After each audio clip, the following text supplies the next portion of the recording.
This podcast is brought to you by So Much to Say, a book of quotes, available now on Amazon.com and all of the e-readers. For more on me, visit www.craigthewriterstewart.com. Do you remember when we actually first met? I do remember. In the basement. No, not the basement. I do. I remember we were customer service representatives making what? Maybe $12 I think it was $12 an hour. $12 an hour. That was in 98. You were dressing for a $100 an hour job. Because I was clean, baby. First day of school clean. I'm like, he wears ascots to take customer service calls. You were dressed for what you were destined for. Right. But yes, I remember when we became friends. She said, "Do you remember that day you wore an ascot?" You were much bigger, but I do remember. That is so crazy. I know. But yeah, we met in 98. I had just moved here. You had started working for, should we say the company? No. Okay. You had just started working for this particular company. You're still with this particular company. An amazing company. Right, amazing company. And I left after a month. Actually, I didn't leave. They fired me. What did you do?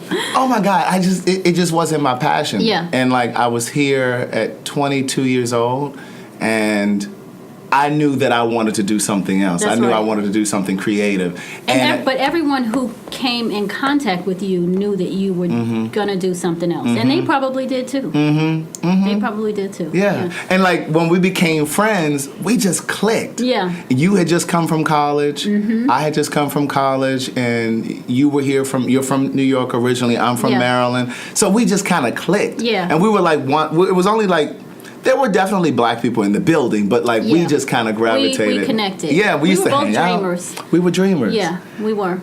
You would have been my wife if I was not gay. You say that all the time.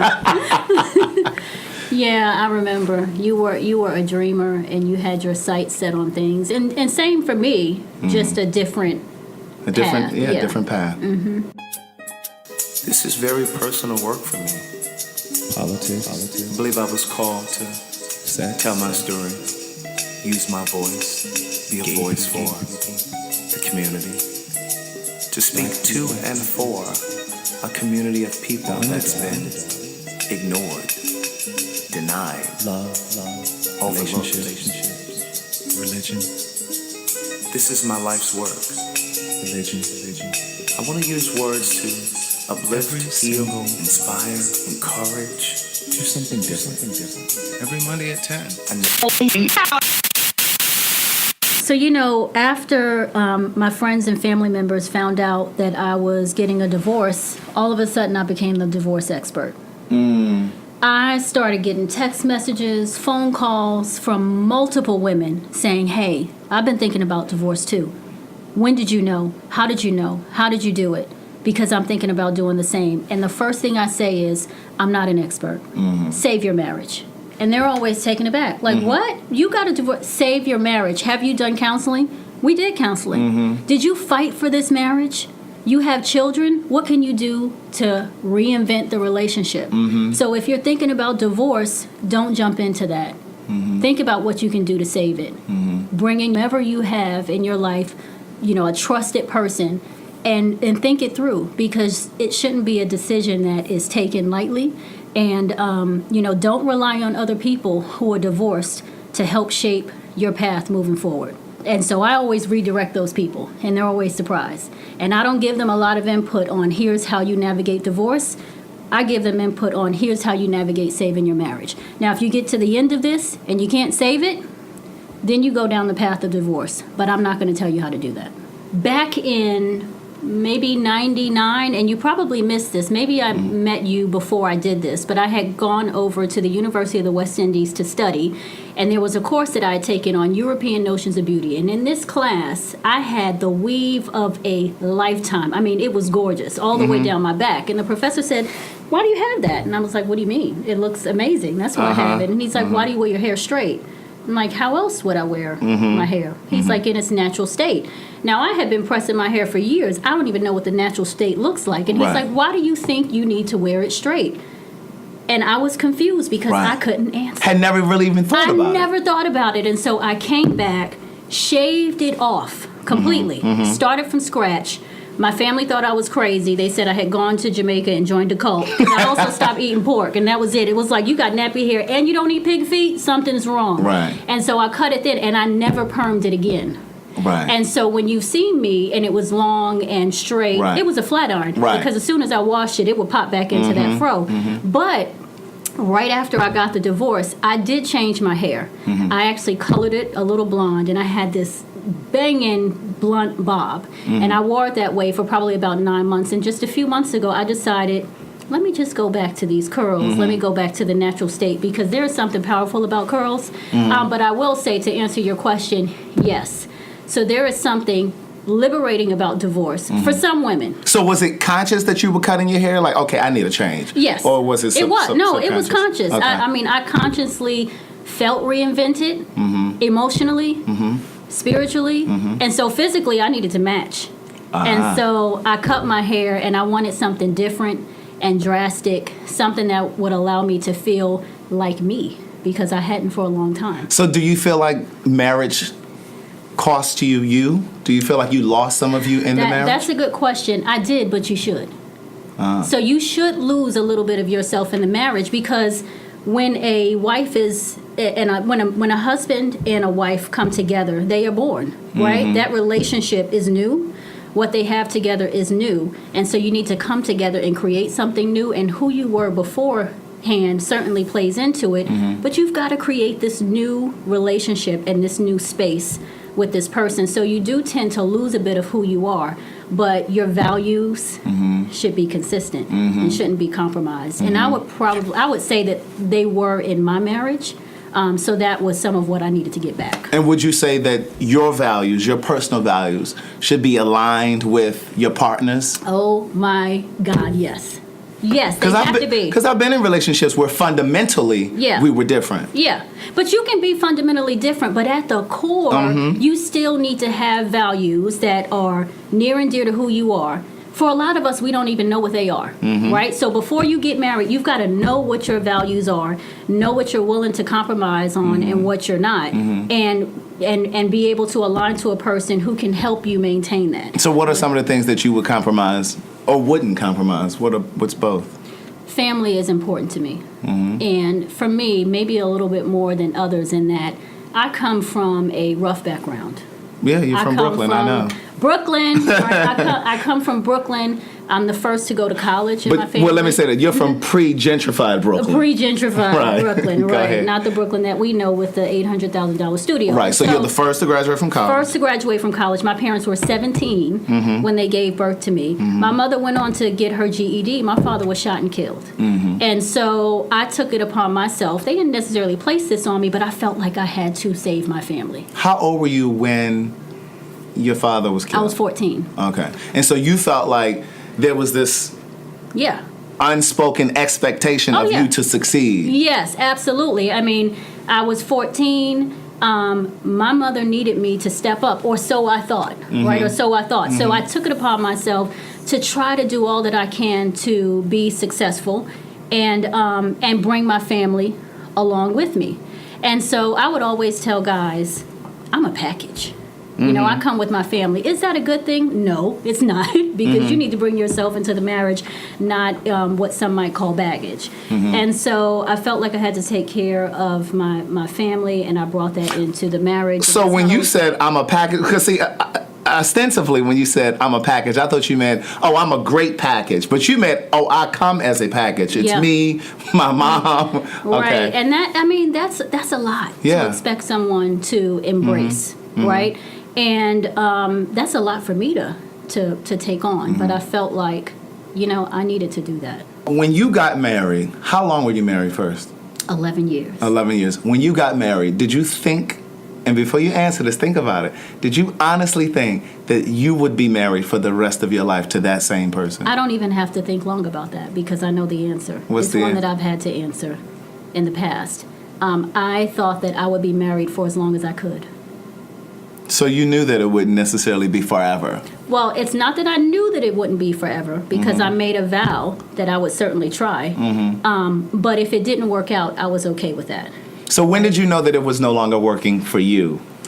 Well, I mean, being married is difficult. It is incredibly difficult to be married. It's like a job. Every day you have to work at keeping that partner satisfied and happy, and you've got to make sure you're happy in the process, right? And so it's incredibly hard. There were times over the course of the marriage when I thought, oh my gosh, I don't know if we'll make it. And how long in was that? The first time you felt that? Oh gosh, I mean, a long time ago. My daughter is 10, and when I was pregnant with her, I was a little troubled about the marriage. So that was many moons ago. I mean, that was probably 3 years into the marriage. Okay. And so I knew for a long time that there was trouble, and so did he.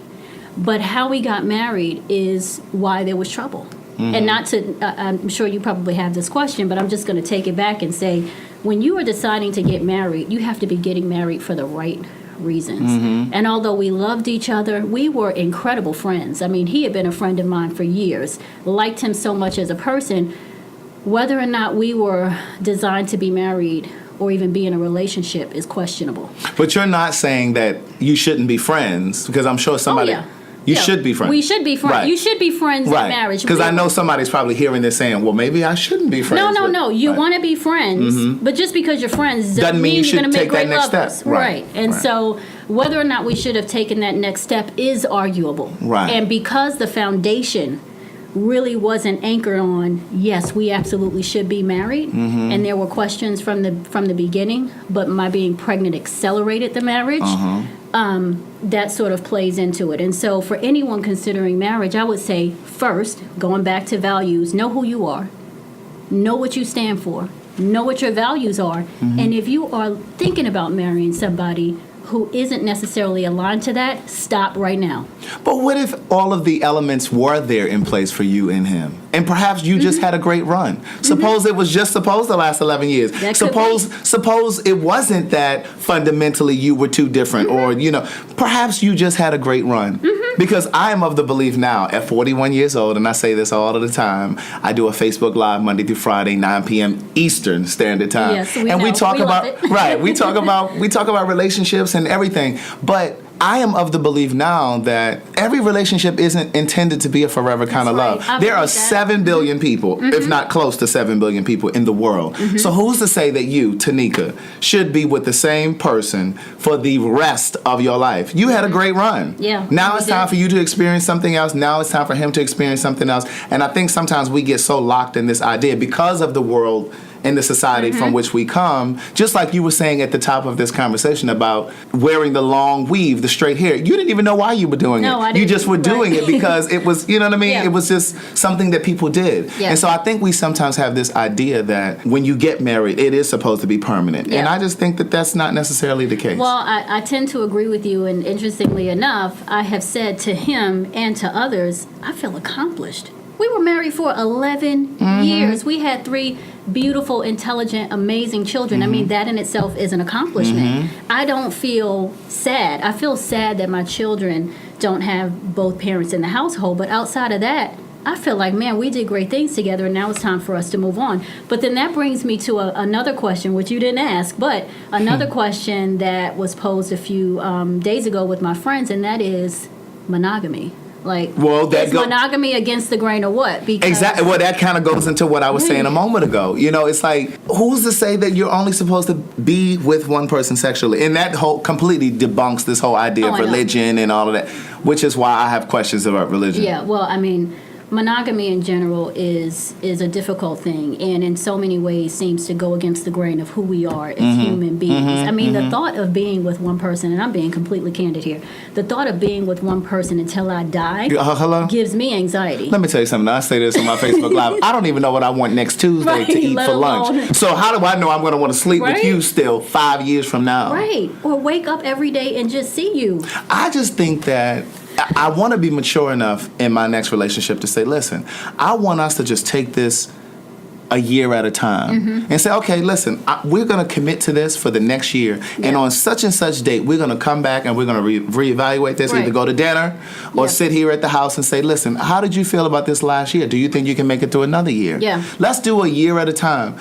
I can commit to that, because just to go into a relationship indefinitely, because things change for people as individuals, and we don't always keep our partners abreast and say, you know what, I'm starting to feel this itch where I kind of want to be alone. Not even necessarily always about being with somebody else. I'm just feeling that itch where I want to be alone. Absolutely. So maybe I should probably take it a year at a time. Well, Craig, outside of relationships, in every other aspect of our lives, that's how we approach things. Exactly. I don't go into a job saying, I'm going to work for you until I die. Exactly. I don't do that. You know, I mean, I don't even want to commit to a gas rate for more than 24 months, let alone a person.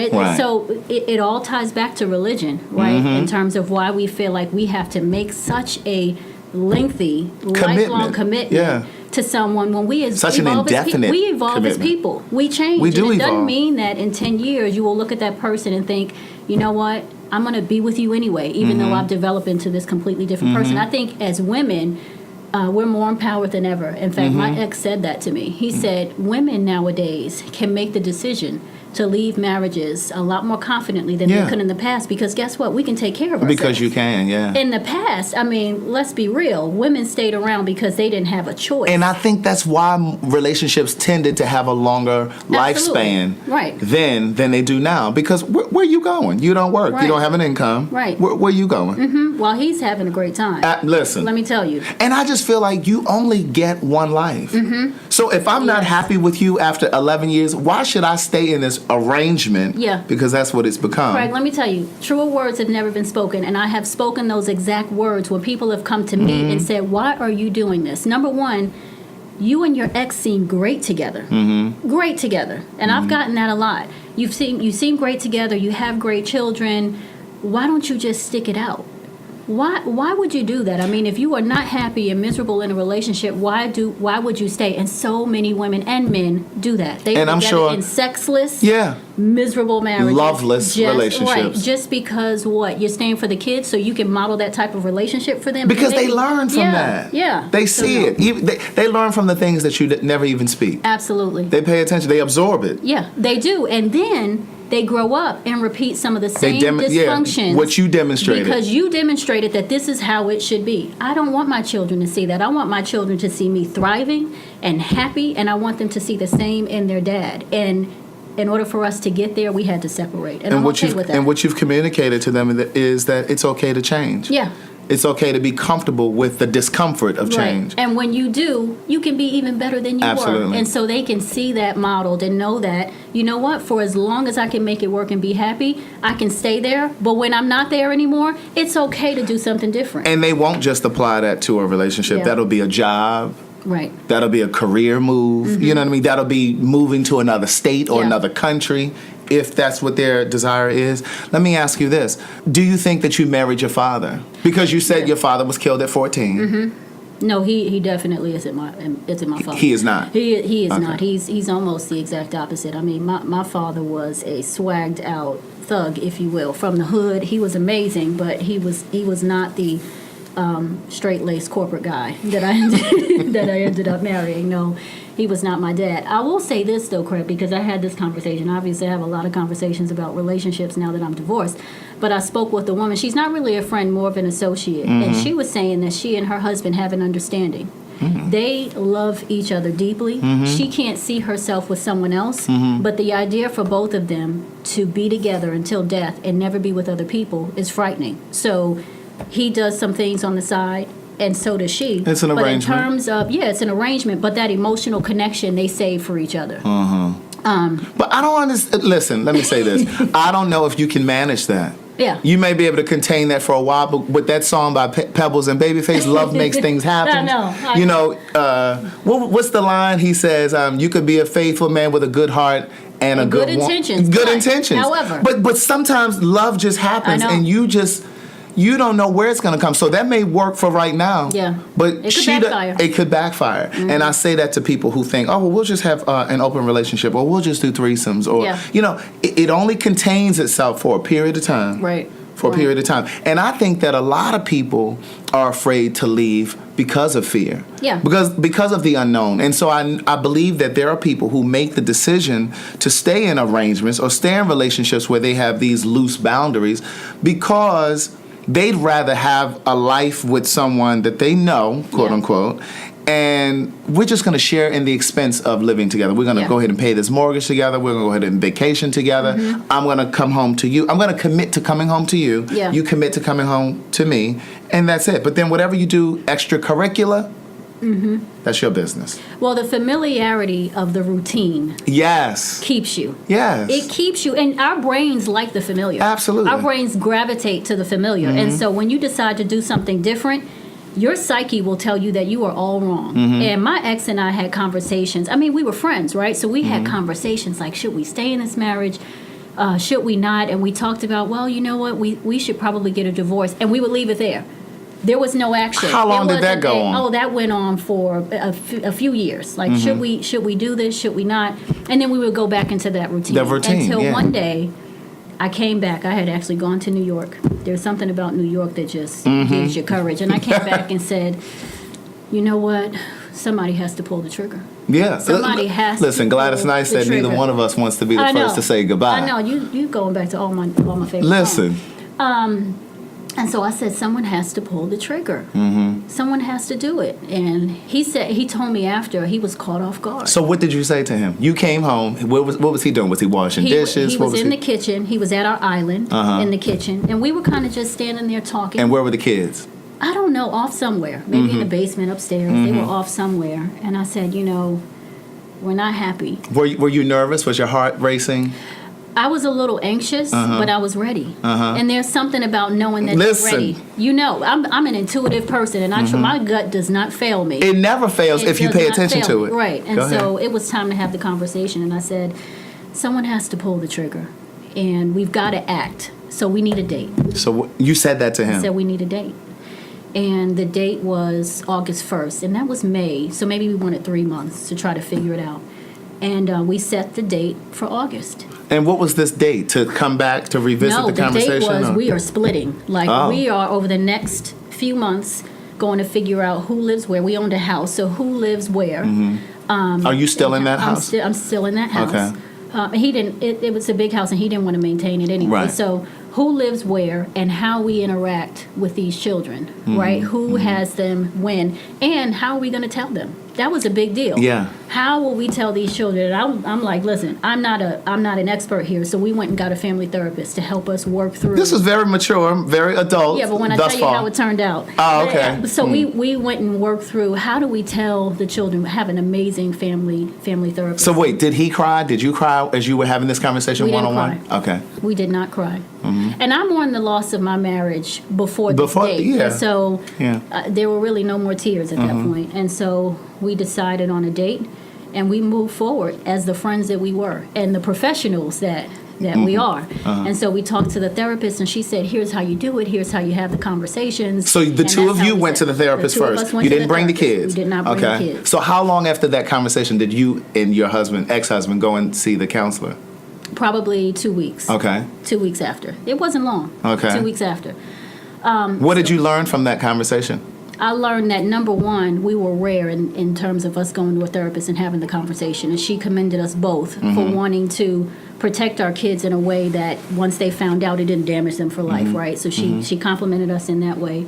And she told us what we want to avoid. Some of the things she said, it was really interesting. She said, avoid certain dates. So you don't want to do it on or around someone's birthday because they will continue to associate the conversation with whatever was happening at that time.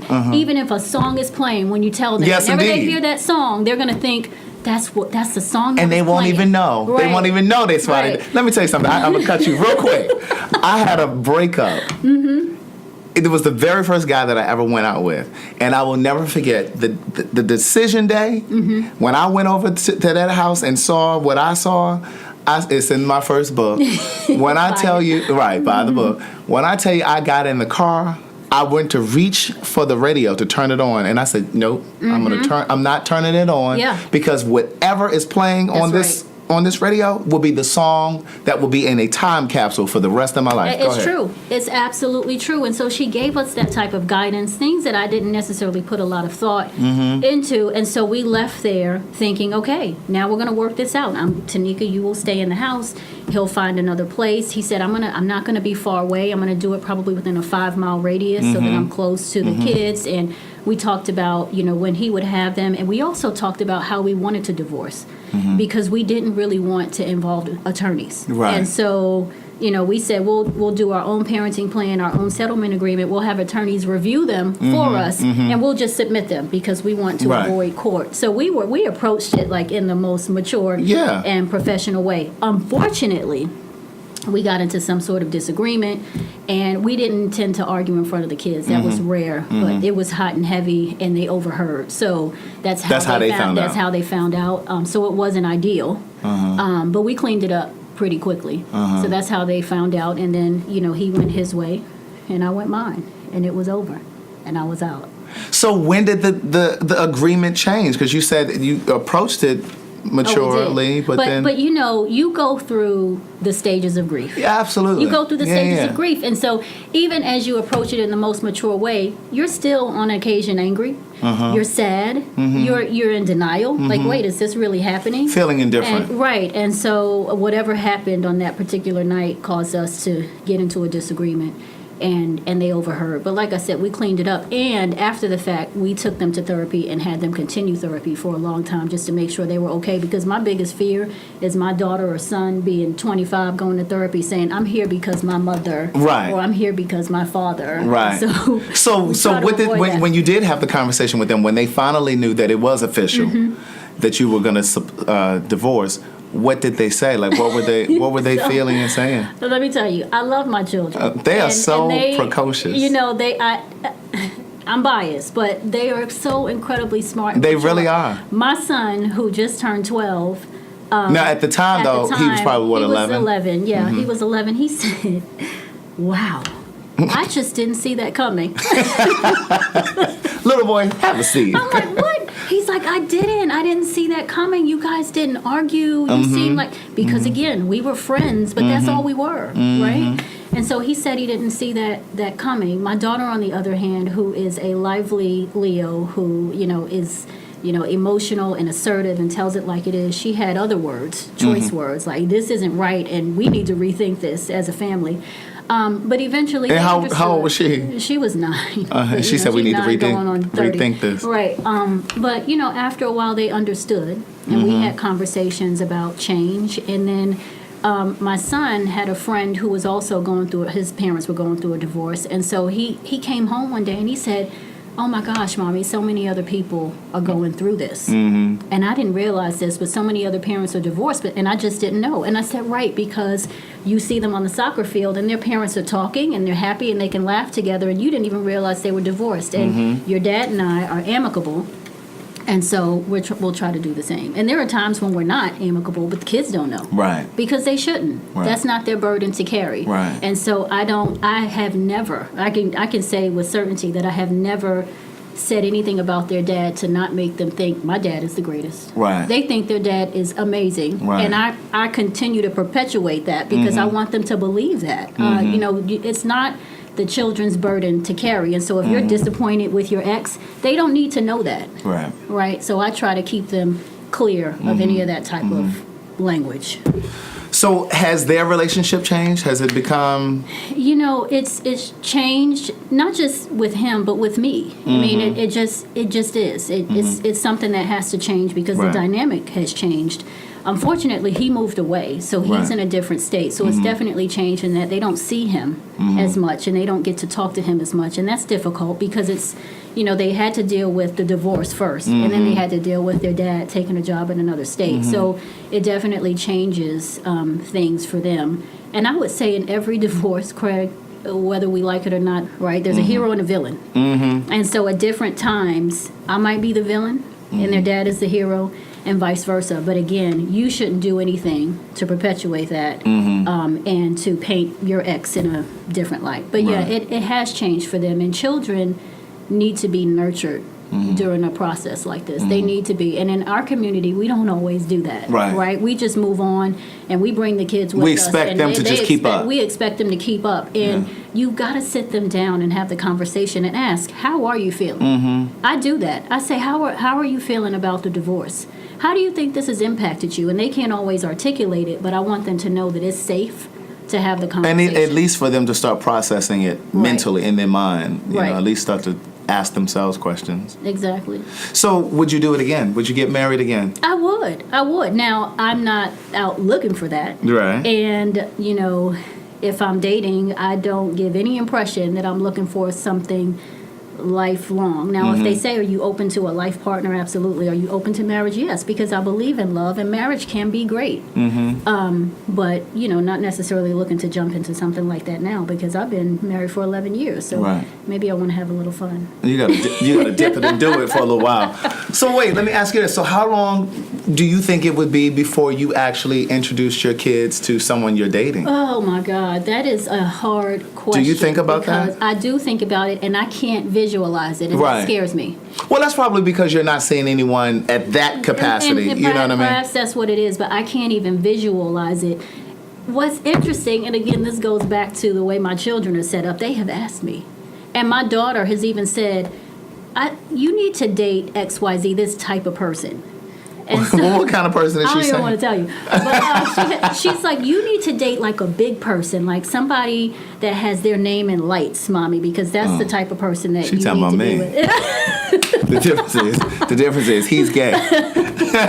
But they have asked me the question, and didn't expect this either, but men have actually come up to me while I was with my children, which includes a 2-year-old, to try to get my number. And that has blown me away. And my kid, we were at Blue Moon Pizza, and my daughter said, Mommy, this man keeps looking at you. I think he likes you. I'm like, eat your pizza. You don't even know what you're talking about. And when I looked, he wasn't looking. I'm like, please, just continue. This guy came over to the table. Hi, how are you? I see you're with your children. Can I pay for your lunch? Sure. Well, I said no. I would have no, said sure. Thank you. No, absolutely. Thank you for being such an amazing gentleman. My daughter was in tune. And when we left, she said, see, Mommy, I told you. And so I'm not completely comfortable with so that. What happened after? Wait, what happened after that? Did he ask for your number? Did he? What? He asked if I wanted to join. He didn't ask to join us, but he said, if you want, after you're done, come over and we can have some dessert. I'll buy some dessert for the kids. And I said, no, thank you. I appreciate it. So you weren't interested? No, I wasn't interested. And even if, I couldn't imagine bringing my kids over to the table. Even if I looked at him and said, my God, I want to talk to him. I can't imagine bringing my children over to the table and actually. But you could have said, well, maybe we can have lunch another time. And could have given them your number. But you weren't attracted to him. I wasn't, and I got the hell out of there. So, well, then say that. She's trying to act like she just wasn't interested. He had on turquoise cargo pants, so I wasn't really listen. See? You said it, not me. But yeah, so it's interesting that they've talked about it, and they seem to be open to the idea, but I'm just not there yet. And maybe if I do meet someone and I think, oh my gosh, he has some potential here to be a long-term partner, I would talk to them about it. And I would talk to their dad about it too, because I think before I introduce him to anybody, he deserves to know. Not necessarily approve, but he deserves to know that they might be meeting someone else. But we're not there yet. Oh. Yeah. So would you say that you and your ex-husband have a friendship again? Or is it still kind of tense? It's still kind of tense. I think that it could eventually become a friendship, but there are just still some things that have caused resentment. Like, I'm not too happy that he left the state, and he's probably unhappy with some things that I've done. And so we are amicable in that we talk. I can call him right now, and then it doesn't have to be about the kids. You know, he'll call me, and it's not about the kids. He might need advice on something, and occasionally he might drop me a line, but I wouldn't say we're at the point where we're friends. But for spring break, if he wants to join us on vacation, he is absolutely welcome. He can join us. Why are you looking I wish you guys could see how he's looking at me with these big eyes. But why not go on vacation with your ex? What's wrong with that? If you and I were together, he would not be able to come on vacation with us, okay? That's all I'm going to say. Oh my gosh, so there was this amazing story about Jada Pinkett. Have you read the story about how Will Smith and his listen, they have some old separate kind of arrangement anyway. Maybe they do. The streets been talking about them. She was responsible for bringing his ex-wife into the fold. Yeah, I think they live in the same community. Like, they live in the same neighborhood or something. You should. I mean what's wrong with that? And they do go on vacation. Like, I've seen pictures of them on vacation. That's on some old evolved kind of thing. But again... But why do you say that? Like, what's the risk in having we're not attracted to each other in that way. I don't want him in that way. He doesn't have to stay in the room with us. But it would be one thing, like, for example, let's say you moved on and you had a man and maybe he had a kid or two, and you guys were all going on vacation, and your ex-husband has a new woman, and maybe she has kids or something like that, or maybe they have a kid together, whatever, and you all go on like a trip, as opposed to just and you in separate villas, or you in separate hotels, you know what I mean? And it's all for the kids to make it like a family thing, or you all kind of do Thanksgiving together, but they kind of just no.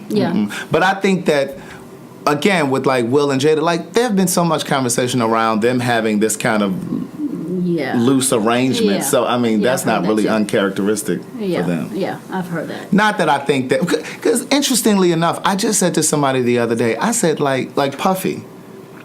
For years, he's been with Cassie. But Kim Porter is always around. And I just said to somebody the other day, I said, she's on vacation. Yeah, she's all on his Instagram. She's on vacation. I just watched. Same with Russell Simmons and Kimora. Right. Like, I don't understand that. But that seems normal to me. Here's why I'll say this. But she's with them all the time. But like, it would be one thing for her to come around for like holidays and things like that, but you on vacation with them all the time, like y'all on yachts and stuff. Like, girl, why you? If I was Cassie, I'd be like, why is she here? Why is she here, Ike? You know that line from Tina Turner. Why is she here, Ike? Okay, listen to this. My mother and stepfather, who was like a father to me, so for the sake of that, I'm just going to call him my father, even though my biological father is dead. Right. My mom and dad continue to be friends to this day. They broke up when I was in high school. We're together for many, many years. She just turned 60. I had a huge birthday party for her. He has a girlfriend in New York. He flew down for my mother's 60th birthday, spent the week with us. Did she come? No. He's not interested in my mother, and she's not interested in him, but they are friends, and there's no risk to his relationship with her, and I would imagine she trusts it, and so I don't think she's ever given him a problem. There are certain things that I would be okay with. Like, for example, like my mom and dad, they've been divorced now for years. I think I was going into like the 9th grade. They have a relationship now where if something is going on with one or the other, there is this thing of, oh, hey, let me check on him and see what's going on, or let me check on her. Like, for example, like my mom had some health issues like last year, and so like she was in the hospital, I was living here, and so I called my dad, hey, can you go? In fact, my dad was the first one at the hospital, holding her hand. Had a girlfriend that she had issues with it. Because like my dad had to end up taking my mom to like a few follow-up appointments and things like that. His girlfriend had issues. She was like, well, you're not done doing that yet? Now in a situation like that, I wouldn't have a problem with that. Now you come telling me, I don't even know if I'd have a problem with the 60th birthday. Like milestones, certain But a things, vacation together. Like a vacation. That could be a little uncomfortable. Even if I'm coming, like, I mean, unless we all have some sort of a rapport already. I mean, there's certain things that are understandable, like a graduation, or like the children's birthday party. But like to go on vacation, like. But to your point earlier, I think when I or he decide to get close with another person, where you know what, we're in the process of introducing the kids to this person, that could certainly change things. I know that will change things because the other person will probably say, "Excuse me." That's not going to happen. But I mean, this is all about post-divorce. Making sure everyone is healthy and safe, and just they've landed on, they have their feet on solid ground about everything that's going on, and so that's why, especially as women, we have so much power when it comes to making sure the kids are comfortable and feeling like they're not pulled in between two people. That's the worst thing we can do, and so. If ever there's a time when their dad wants to see them and it's outside of the arrangement that's on paper, he can do that. You know, I think it's the worst thing we can do is use our children as pawns and play around with their time with their And dad. that's even in the case when you're not married. Because I did a Right, podcast exactly. about frustrated fathers. I had 2 fathers on who talked about their difficulty trying to participate in the lives of their children simply because the quote-unquote baby's mothers, Right. you know, they're bitter because the relationship is over, or they're upset with the father because Yeah. of the way the relationship ended or whatever, and they're using these kids as pawns, and that's The unacceptable. children suffer. Yeah. You think that you're hurting him, Yeah. but the children are the Yeah. ones suffering. They internalize it. It affects who they are as human beings. Their It affects self-esteem. how they are in relationships, their self-esteem. And guess what? Today, they might look at you with those bright eyes and those loving eyes, but at some point, they'll realize you kept me away You from the my one who dad. did it, yeah. You kept me away, and they will resent you for Yeah, it. When yeah. they get older, they're gonna trace the dots back to, Yeah. I didn't see my dad because of you. Right. And so you'll be painted in a bad light. You just never want to do that. Right. So you had said earlier, before we got on here, you said that you're an easy ex-wife. What did you mean by that? I wonder if he would say the same. Well, you were just saying that you don't make okay. it, like you're No. very flexible. Yeah, I am. I'm very flexible. I don't want to give him a hard time. I don't want to make him angry, and I don't want him doing that to me. And part of it is using children as pawns. You know, you cannot do that. If there is something that he needs that will impact the relationship that he has with the kids, I want to do all that I can to help him in that way. Even when I am just pissed at him, you know, the kids never know what's going on. And if he calls my phone and we've just had a heated argument and he wants to speak to the kids, he will speak to the kids. And I just think that for the sake of the children, we have to be easy. We Right. have to make it easy because Right. anything can trigger someone to say, you know what? It's so difficult. I think it's best for me to not come around, and that will break my heart. My children need their dad. They need him. I mean, and I told him this in the past. In essence, our roles are just as important. I am not more important than you as a parent. There are different roles that we play in the lives of our children, and the role that you have to play, I can't play it. Right. Do not send me a Happy Father's Day card or Facebook post on Father's Day. I am not their father, and no matter how much of a single mom I am, I never will be and can be, and I'm not taking that kind of credit. Right. Children need their dads. So that's why I say that I'm easy, because I want to do all that I can to make sure they have a good relationship. And then also you were saying that because you are self-sufficient and you're in a position to be able to take care of your kids, you gave him the option. Listen, you don't have to pay child support. If we're splitting them 50-50, Yeah. you keep them part of the time, I keep them part of the time. But he chose another route, but you Right. did give that option. Right. And I've heard so many men say, you know, well, she's just fighting for custody because she wants child support. Now, I'm familiar with the Georgia Child Care calculator, and I just don't know how someone would live off of that, but I'm not going to argue in that way. I mean, What is the it's Georgia calculator? It's a calculator where you put in your income, he puts in his, it determines what your portion is, and Oh, what okay. his portion is based on the percentages that you contribute to the overall income. I thought it would be more like each child is entitled to a certain dollar I mean, amount. it breaks it down. I mean, Okay. it gets pretty granular. But it's not based so- on your. I wasn't thinking in terms of depending on what you Oh, it is. make. It's relative. Okay. It's all relative, and so you know it takes into account what each person is contributing, what it costs to raise the children, and the calculator actually says, Tanika, your portion of child support is X, and his portion is X. Obviously, because I'm the primary custodian, he gives me his portion. But there is a portion of child support that I pay, but I'm with them every day, so Yeah. I'm almost paying it to myself. Absolutely, if yeah. that makes sense. Right. So the whole notion of she just wants the kids because she wants child support, okay, that's not that's not been my experience, but it costs to raise children. Right. It costs to keep the lights on. They have a portion of the utility bills, and so when someone says, well, what is that money for? It's And for I their mean, living. even if you're Yeah. driving them back and forth to school, Right. and It to activities, costs. that like there's gas and there's maintenance for the car, and Yeah. they haven't even eaten yet. Yeah, You but know? I'll say this: when I shared that I was getting a divorce to those that are close to me, and those in my circle, someone said, "This is a person that's near and dear to me, and we have a relationship at work." She said, "Let me draw something for you," and she drew a quadrant on the board and basically said, "Here's what happens when you bring in an attorney." And you have an attorney fight for you and go to court for you. So you're fighting for this bucket of money. After you pay the attorney, her or his portion, That bucket of money it's gone. gone. You're not fighting over anything that even exists. So think about what you're willing to give up, because you might need to just say here. take it, because it's cheaper. It's cheaper to give it to the other person than it is to fight for it, because then there's nothing left. And so that's how we went into the divorce, trying to do everything ourselves. Again, just like how we told them, it didn't necessarily work out that way. Although we were able to stay out of court, we did have to have attorneys to come in to do some mediating for us. But for the most part, we saved a lot on attorney's fees, because you can do it. If you can be mature enough to have the conversation, you can work on a settlement agreement and a parenting plan without an attorney talking between you. That's costly. Why do you want to even pay for that? Get a mediator. It's cheaper. And so we went that route. So were you willing to give up the house? Were you willing to move if that's what it came to? Or was that something that you wanted to be able to keep? I don't know that I wouldn't have uprooted. Yeah, because because I want as little disruption for them as possible. And if I know that I'm going to be the primary custodian of the children, I don't think that, and I would hope that he wouldn't expect me to move myself and 3 other children to another place so he can keep the house. I mean, that's absolutely ridiculous. And so, no, I am protective of the children and change. Children, you have to give them time to transition with things like that. And the worst thing you can do is create a lot of change around them when they're already dealing with the divorce. Right.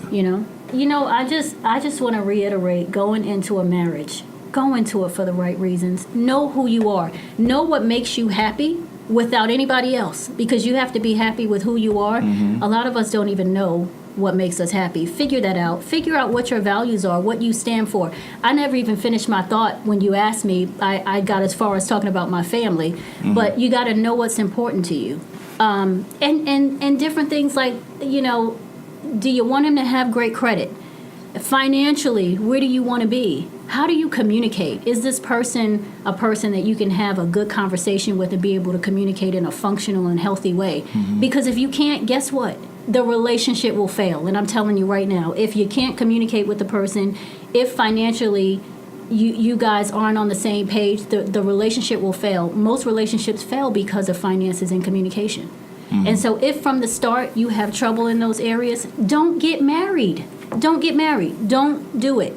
If you do it for the right reasons and you work at it every single day, just like you have to earn your place in your job, and every year your manager gives you a review at the end of the year, and at mid-year they tell you how you're doing, they give you feedback, and they want you to do things better, and if you do, you'll survive. It's the same in a relationship. You have to constantly contribute to it and reinvent it when you feel it kind of dwindling. If you don't do that, it's going to fail. For me, there are a couple qualities that have ascended to the top of the list for me when I talk about the next relationship that I want to be in. Of course, physically, we all have our things that we're interested in physically. But for me, integrity. Yes. And good judgment. Because if you can make good judgment for yourself, then chances are you can make good judgment and choices and decisions in our relationship. Absolutely. Well, you got it. When are you getting into that relationship? Hey, he got to show up first. Listen, he got to show up first. And see, I'm past the point of allowing folk to choose me. I did that for a long time, allowing people to choose me.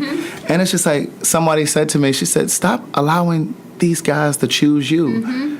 Choose who you want to be with, because I was in a space where I thought that because a person was consistent, because they were persistent, oh, well, then he must be the one. That's it. Yeah. And it's just like, no, that's not enough. That's but not enough. You're in your 40s. Wait a minute. I'm just over 40. I'm 41. Okay, I'm 42. She didn't put me at 45. I'm 40. I say this all the time. There is something about turning 40. Listen, there's a shift. The wisdom that comes with 40. And it so is. To have been in the process of a divorce at 40 and evolving into this wise woman that I am and having all of the experiences that I have, I feel like my next relationship will be amazing because I know who I am. I know what I want.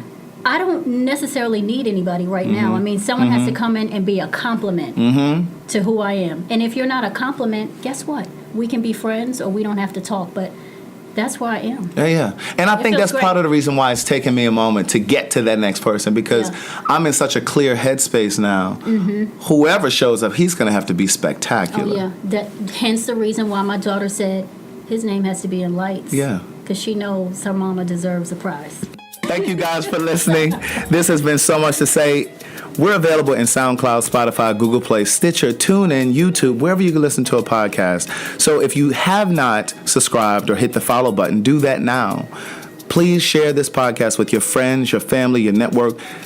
Don't just say Go ahead and share it. That's right. If you heard something in this podcast, share it with the people that you love. Thank you for listening. We'll see you next Monday at 10 a.m. And don't forget, I'm on Facebook Live Monday through Friday at 9 p.m.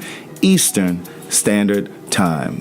Visit my website, www.craigthewriterstewart.com.